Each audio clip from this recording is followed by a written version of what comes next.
mentioned that the strategy for Onuku, for instance, included social and environmental aspects, and you deal with a lot of, I guess, privately owned farms as well as a company.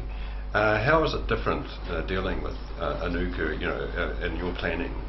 Well, it's interesting that if you look back historically, the trustees on Onuku Trust had done a lot environmentally anyway. They had already fenced off all the waterways, those areas being left to regenerate bush, and so really they'd already made the start probably 20 odd years ago, whereas in a lot of cases that change is only just occurring now in the last 3 to 5 years on farms in general, and mainly being driven by not just the environmental side of it but also by Fonterra for how they promote themselves as a company and land care and that sort of thing.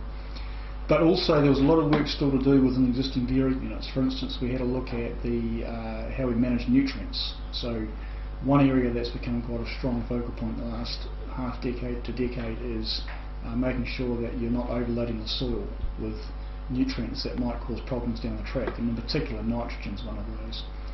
So the Trust has spent a considerable amount of money in the last 3 years on upgrading all its effluent or dairy shed effluent disposal systems.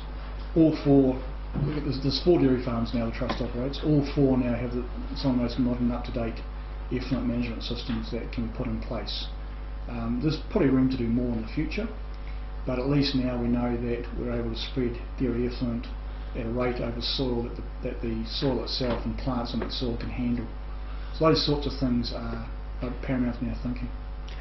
I went up to the farm to look at the manuka planting, and I was struck by how stony, or how it's very. It must be quite a challenging area to look at to farm. That particular end of the farm is right up close to the mountain. As you get further away from the mountain, you come into the Rotomahana muds, which is where the bulk of the dry stock operation is on the mud and number 1 dairy farm. That's the first dairy farm you come to as you go south from the mountain. As you head further around, you actually get into intergrades, which are intergrades between the Rotomahana mud and the ash soils. So when Tarawera erupted, I suppose it threw mud out one way, ash out another way, and probably went in different directions. But it's quite unique soil type, that Rotomahana mud, and it does need special care when you're farming it. But by the same time, if it's farmed well, it's very, very rewarding and very high producing. That particular area of rocky area only covers probably about 30-40 hectares down the bottom end. So potentially the farm itself is, where can it go, do you think? Well, it's probably actually surprising me a little bit where it will go, because we originally set our sights on achieving of 627 hectares of dairy land, at least 650,000 kilos of milk solids. Well, we did that last year, probably 3 years ahead of schedule. And this year, barring a drought, we might go close again, because productivity on the farms is right up there again. So the farm, if I could put it in some terms, has actually come of age a little bit. And I think some of it's come of age because the trustees have made those investments over the last 5 to 10 years.